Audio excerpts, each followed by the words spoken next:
How to copy files from iCloud to iPhone storage.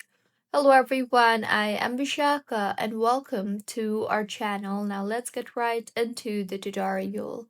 Firstly, go ahead and open the Files application on your device, and once opened, tap on the Browse option on the bottom right of your screen. Further, tap on the iCloud Drive option you see there and then scroll through and navigate to the file that you want to copy to iPhone storage. Now hold on the file and you will see the copy option there. Tap on the copy option and now go a step back and you will see the option for on my iPhone. Tap on that and now hold on the screen that is empty again and you will see the paste option in the menu. Tap on that and with this the file will be copied and then pasted to your iPhone storage from iCloud.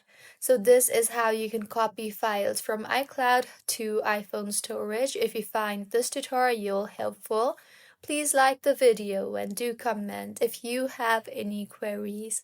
Also, do subscribe to our channel for more helpful tutorials like this. See you on the next one.